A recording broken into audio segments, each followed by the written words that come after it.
In this video, we're diving into the differences between forms, surveys, and calendars inside of GoHighLevel and helping you choose the right lead capture tool for your business. What's going on, everyone? My name is Eric Hunsaker, and on this channel, we cut through the fluff to help you become a master at GoHighLevel. Capturing leads is the lifeblood of any agency, but the way you collect information can affect conversion rates and customer experience. By the end of this video, you'll know when to use a simple form, when a multi-step survey makes sense, and when to send someone directly to a booking calendar.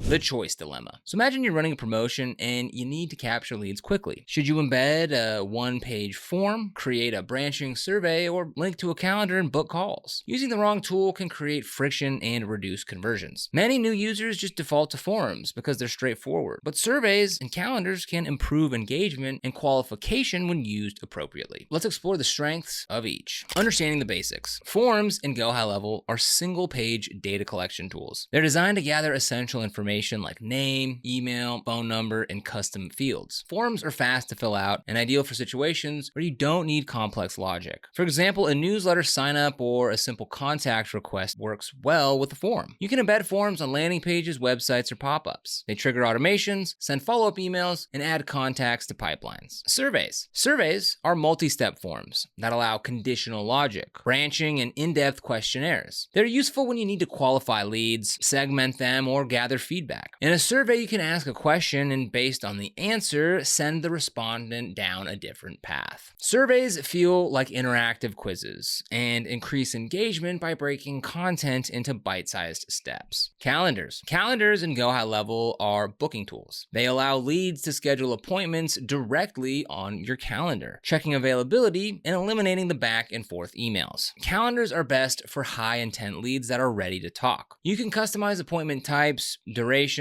buffer times, and time zones. Calendars integrate with forms and surveys through custom questions so that you collect information at the time of booking. When to use each tool. So you should use forms when you need speed. A short form is great for quick signups or opt-ins. You just require basic information. Name, email, and phone are often enough to start a conversation. You want to embed on multiple pages. Forms are versatile and can be placed almost anywhere. You're offering a lead magnet. Collect an email in exchange for a PDF or a checklist. Use surveys when you need to qualify leads. Ask questions to assist fit before booking a call. This saves time for your sales team. You want to segment your audiences. Branch logic lets you tag contacts based on their answer, so you can send targeted follow-ups. You're gathering feedback. Post-purchase surveys, Net Promoter Score or NPS surveys, or market research can all be done through surveys. You're creating a quiz funnel. Engage users with a series of questions that lead to personalized recommendations. Now, you should use calendars when you want to book appointments. Obvious, but important. Calendars eliminate scheduling friction. You have high-ticket offers. Personal consultation calls often close better than email sequences alone. You need to coordinate staff. Service calendars let multiple team members share availability and manage bookings by round robin or priority. You integrate with payment. You can require payment at booking for consultations or coaching sessions. Combining tools. Now, you're not limited to one tool. In fact, combining them can create much smoother journeys. Survey to calendar. Qualify a lead with a survey. Then show the booking page only if they meet certain criteria. For example, ask budget and timeline questions. If they're a good fit, show your calendar. Otherwise, direct them to a resource page. Form calendar. Use a short form to capture basic info. Then automatically redirect to a calendar to schedule a discovery call. This reduces the number of fields on the booking form and speeds up scheduling. Form survey. Capture contact details via a form, then send a follow-up survey link to gather more information asynchronously. Designing effective forms. Keep it short. People often have limited attention spans. Only ask for the information that you absolutely need at this stage. You can always collect more data later via surveys or during calls. A long form can be intimidating and reduce completion rates. Use custom fields wisely. Create custom fields to capture specific details about your leads. For instance, if you offer multiple services, add a service interest dropdown. Avoid duplicating fields across forms. Reuse existing custom fields to keep your data clean. Design matters. GoHighLevel's form builder allows you to customize colors, fonts, and spacing. So match the design to your brand for a cohesive feel. Ensure that your form is mobile responsive, as many leads will access it from their phones. Automate follow-up. After submission, trigger an immediate confirmation email or SMS. Let the lead know you received their information and tell them what to expect next. Use GoHighLevel workflows to assign tasks to your team or move the contact into a pipeline. So to go ahead and navigate to the forms section, go ahead and log in to your GoHighLevel account. We'll come down here to sites, come down here to forms, and we'll go to builder. And here we can go ahead and click on add form. Now from here, you can either build from scratch or you can go ahead and choose from a template. So go ahead and click on that. And you can see there's a bunch of different templates that you can choose from here. Let's go ahead and choose this one here. We'll go ahead and click on preview.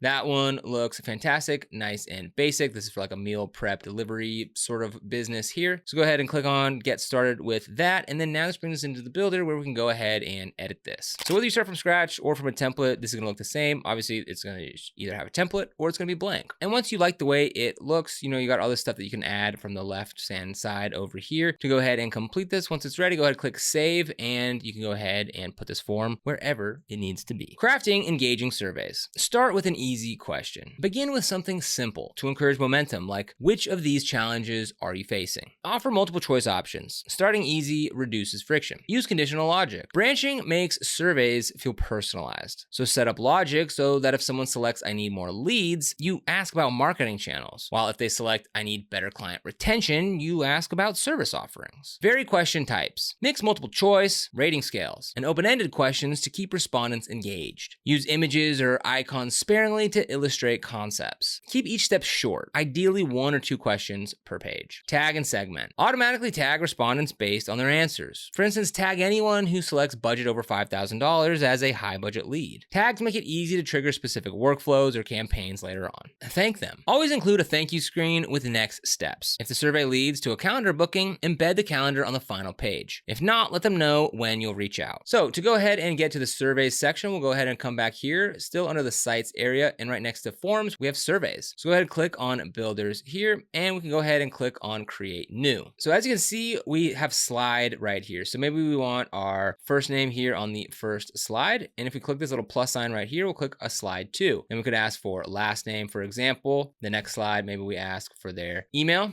And the next slide here, maybe we do something like a rating. So how likely are you to subscribe to GoHighLevel Mastery? And if you want, you can come in here and change the settings on that. So if we're coming down here to rating setting, we can change this. Maybe we want hearts, maybe we want thumbs up. I think stars is pretty good. And we can go ahead and align that in the center. You can change this from, instead of 5 to 10, or maybe just 1 out of 3, whatever it is that you'd like. Now, once you're happy with the way that this looks, go ahead and click save, and that's the basics of how to go ahead and create a survey. Optimizing calendars. Select the right calendar type. GoHighLevel offers different calendars: round robin, service calendars, and class/event calendars. Round robin distributes bookings evenly among team members. Service calendars let clients pick from different services. Class calendars handle group sessions. So choose the type that matches your business. Set availability and buffers. Define which days and times you're available. Add buffer times before and after appointments to avoid back-to-back bookings. Consider different durations for different appointment types. 15 minutes for discovery calls, 60 minutes for deep consultations. Ask pre-call questions. You can add custom questions to the booking process. Use this to collect crucial information before the call. However, keep the booking form lean. Ask only what's necessary to prepare. Sync with Google or Outlook. Integrate your calendars with Google Calendar or Outlook to prevent double bookings. This also ensures that when you add personal events, your GoHighCalendar respects that time is unavailable. Automate reminders. Reduce no-shows by sending reminders. Use email and SMS reminders 24 hours and 1 hour before the appointment. Reminders can include a reschedule link and directions if the meeting is in person. So let's go ahead and take a quick look here at how to set up a calendar. So go ahead and click save, and we'll back out of here. So if we come up here to calendars and come to appointment list view, we can click see all appointments, or go ahead and click on new appointment here. So under settings, then calendars, this is where you can go ahead and edit your calendars. So if we go ahead and click on a new calendar, this could be a personal booking, a round robin, a class booking, or a collective booking. So for this, we'll do the personal booking. This would be for like a service. And here you can go ahead and name it. You can give it the team member. You can give it a custom URL, duration, and under advanced settings, this is where you can come into availability. So you can set the meeting interval and duration, give it a date range, minimum scheduling notice, maximum bookings per day and a pre and post buffer time. This is also where you can go ahead and select forms to connect to it as well. And once you're happy with it, go ahead and click save, and that's how you go ahead and create a new calendar. Case study 1, form for quick opt-ins. So let's say there's a fitness coach running a free 5-day challenge, and he uses a simple form on the landing page. Name and email. The form triggers an automated email sequence delivering the challenge content. Now, because the barrier is low, sign-up rates are high. Later, the coach sends a survey to participants to gauge interest in paid coaching. Case study number 2, survey for qualification. An agency offering web design wants to weed out leads who aren't ready to invest. They build a survey asking about budget range, project timeline, and decision-making process. Those who choose low budgets are tagged and nurtured via email until they're ready, while high-budget leads get to see the calendar to book a consult. Case study number 3, calendar for consultations. Financial planner uses a service calendar offering 3 appointment types: discovery call, a strategy session, and annual review. Prospects choose the type that they need, answer 2 pre-call questions, and receive automated reminders. The planner's no-show rate dropped dramatically after implementing SMS reminders. So, choosing between forms, surveys, and calendars depends on your goals and the information you need. Forms are ideal for quick, low-friction data collection. Surveys help you qualify and segment leads with branching logic. Calendars streamline scheduling for high-intent prospects and integrate with your availability. Often the best approach is a combination tailored to your funnel. Now, by understanding the strengths of each tool and applying best practices, you'll create smoother experiences for your leads and better outcomes for your business. So if you want to go ahead and get started with GoHighLevel, again, we've got that 30-day free trial for you down in the description below. Now, this is an affiliate link, which means we earn a small commission when you use it at no extra cost to you. And this really helps support the channel and lets us keep making free GoHighLevel tutorials, walkthroughs, and deep dives. So thank you so much if you end up using them. And if this video helped you out, make sure to like, subscribe, and hit that notification bell so you never miss another GoHighLevel breakdown. Here on GoHighLevel Mastery, we teach you how to get more clients, automate smarter, and grow your business using GoHighLevel the right way, whether you're brand new or leveling up your agency. But other than that, thank you so much for watching, and we'll see you here in the next video.